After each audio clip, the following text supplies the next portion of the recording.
Welcome to the Resolute Circle, where we explore history, spirituality, and thought-provoking debates. Today, we delve into the Majalis-e-Khamsa, the 5 legendary debates of Hazrat Shaikh Mustafa Gujarati at the court of Mughal Emperor Akbar.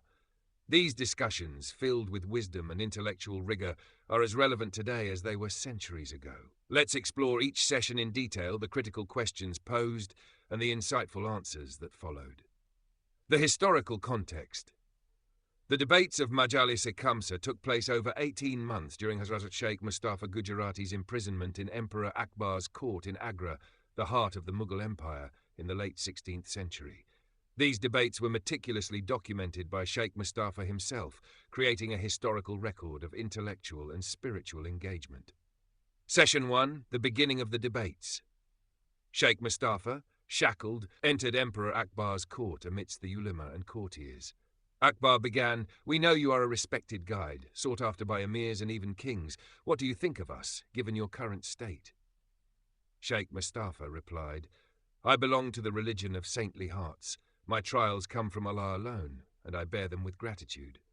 When Akbar asked, "What do you say about Mehdi al-Maw'ud? Has he come or is he yet to come?" Shaikh Mustafa boldly declared, "Mahdi al-Maw'ud has come and gone." This statement caused uproar. As courtiers called for his execution, Akbar intervened, saying, "Let us hear his arguments before passing judgment."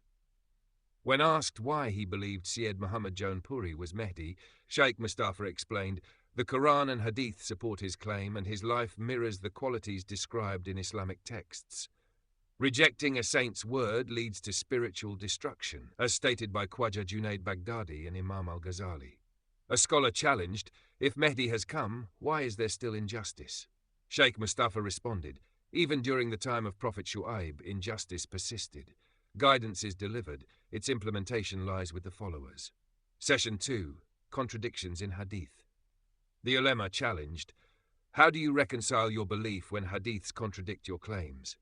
Shaikh Mustafa countered, "Contradictions exist even in hadiths about Dajjal. How can they alone determine Mehdi's identity?"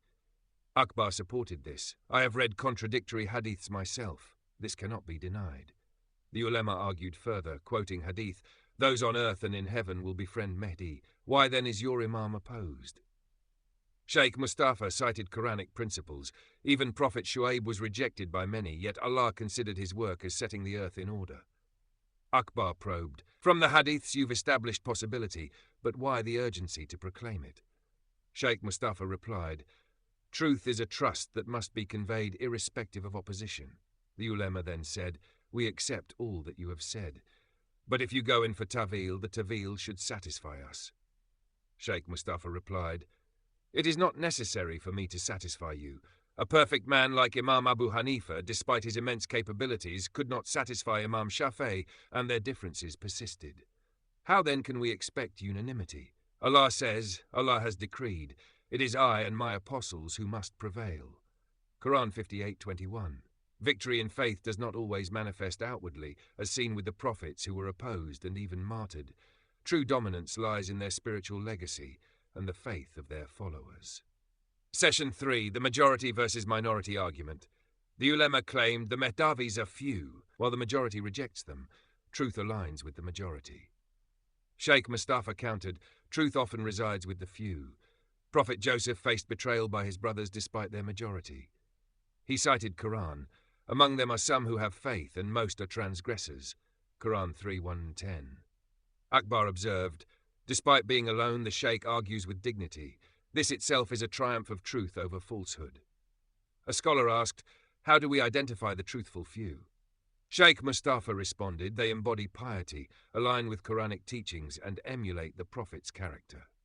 Session 4, the stench of worldliness. The Ulema quoted a hadith, "The world is like a stinking cadaver, and its seekers a curse. What is this stench?" Shaikh Mustafa explained, "Seekers of Allah perceive worldly pursuits as filth, while those immersed in worldliness become desensitized." Akbar questioned, "How does one balance worldly duties with renunciation?" Shaikh Mustafa replied, "Renunciation is detachment, not abandonment.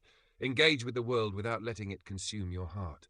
He narrated the story of a scavenger who fainted at the scent of perfumes but revived at the smell of filth. illustrating how worldly people reject spiritual purity. Session 5, Accusations of Apostasy.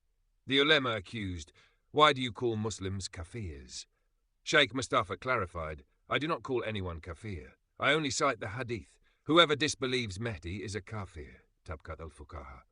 Akbar asked, "Why do you refuse to pray behind certain imams?" Shaikh Mustafa replied, "Would you pray behind someone who insults Khwaja Moinuddin Chishti?" Akbar responded, "I would call them kafir and punish them." Shaikh Mustafa said, "Similarly, I cannot pray behind those who reject my murshid, Syed Muhammad Mehdi al-Maud." Addition from Tariq-e-Sulaimani. Malik Suleiman writes that Akbar was so impressed by Shaikh Mustafa's eloquence that he offered him jagirs. However, Shaikh Mustafa declined, saying, "The celebrated personalities of the Mehdavi sect consider such grants haram." Frustrated, the ulema conspires further, asking what Shaikh Mustafa thought of Akbar for rejecting Mehdi. Boldly, he declared, "I call Akbar Akfar, worse infidel, if he refutes Mehdi." Despite this, Akbar later called Shaikh Mustafa for a private audience. The Shaikh explained that Prophet Muhammad and Imam Mehdi instructed him in a vision to speak the truth boldly. Akbar, moved by this, believed him and granted a jagir in the name of his son. Following his release, Shaikh Mustafa moved to Bayana and established a daira before passing away in 984 AH 1578 AD. Conclusion: the Majalis-e-Khamsa debates showcase the triumph of intellect, faith, and unwavering resolve. Hazrat Shaikh Mustafa Gujarati's reliance on Quranic wisdom and prophetic traditions highlights the enduring power of truth. Thank you for joining us on this journey.